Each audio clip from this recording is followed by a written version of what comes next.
December 29th, rebroadcast of December 28th, 2020, NBC Evening News. And this is a story, again, I'm going to blame the FBI.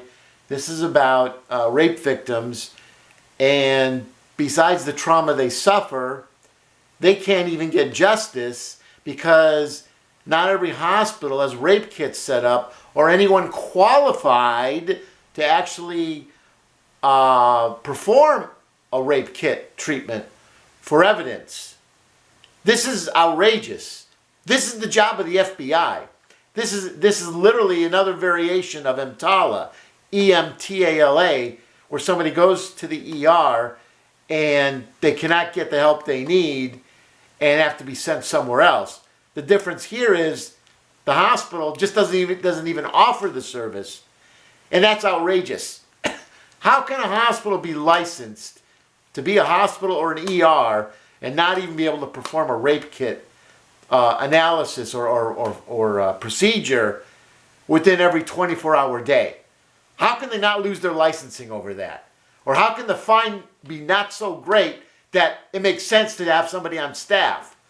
This, again, is the FBI screwing up with their macho bravado where they want to put 100 officers going after one lunatic while the hospitals in this country are abusing their own medical staffs over and over, cutting their budgets, maximizing profits, and violating the law because nobody is going after them. And that's the FBI's job.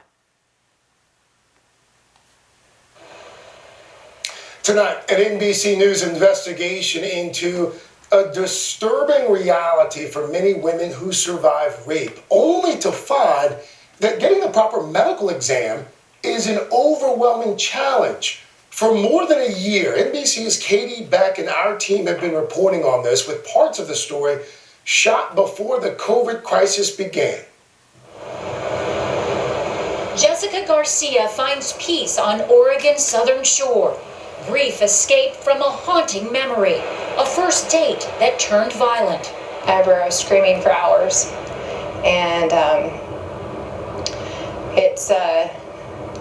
I thought, well, maybe somebody's going to hear me eventually. Garcia says what started as a romantic dinner ended with being beaten, strangled, and sexually assaulted for hours. There was one point where I thought if I just hold my breath and help him out, maybe it would just end right now. Battered and bruised, she went to the health clinic in her hometown of Brookings, Oregon. She was told no one on staff was trained to conduct a rape kit forensic exam. In fact, no one in the whole county. That's when I discovered that there's no place around here that will help a sexual assault survivor. Where we're going is the exact route. Jessica decided to cross state lines, a 40-minute drive to Crescent City, California. At a hospital there, Jessica could be treated by a nurse called a S.A.N.E, a sexual assault nurse examiner, to finally administer a rape kit. I'm afraid for the patients who walk out the door. Kim Nash trains nurses in the specialty. She says Jessica's scenario happens often. The vast majority of hospitals, when they have patients presenting with a report of sexual assault, they don't have specialized nurses or physicians or clinicians who understand how to do these exams. At this training in Colorado, and you support your patient in their choices. Experienced nurses travel on their own time and pay to learn clinical and emotional skills to treat someone after sexual assault. So we start the process of giving them power and control back over their bodies and their situations. Any bruising, a vital training on how to collect a rape kit, which is a 4 to 6 hour invasive process, swabbing and photographing almost every part of the body. Justice in this can be greatly affected by not having a S.A.N.E. Yes, it can impact justice and it can impact community safety. The International Association of Forensic Nurses estimate only about 20% of U.S. hospitals have a S.A.N.E available 24/7. To the hospitals that say, we just can't really afford that, and, someone down the street can do the exam. As a society, we can't afford to not be providing these exams. There is no national database to track SANE access, so NBC contacted sexual assault resources in every state. We found the worst shortages in states with largely rural communities, like Mississippi, Arkansas, and South Dakota.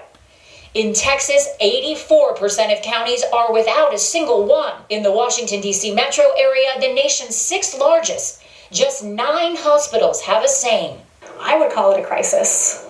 Leah Griffin says she needed a SANE in Seattle, Washington in 2014 after she'd been assaulted. The hospital workers shrugged their shoulders and said, "We don't do rape kits here." It was inconceivable for me to get into my car and drive across town. The healthcare system failed me.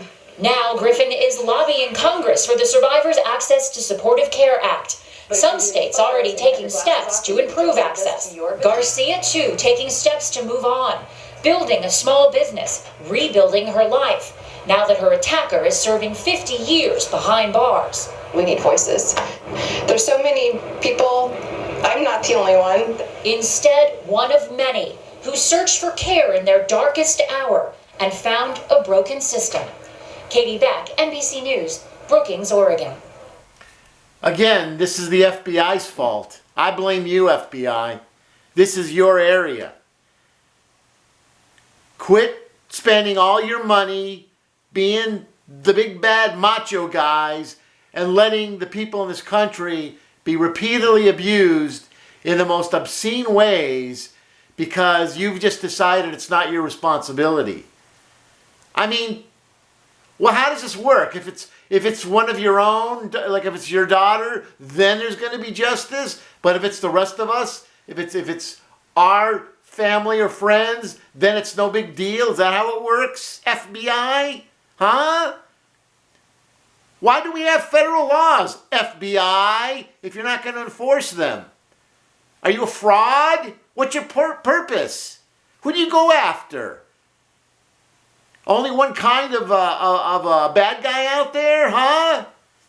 We don't have big business that starves out the hospitals and ERs, maximizing profits. You don't go after them? Why? What is it you have to hide, FBI?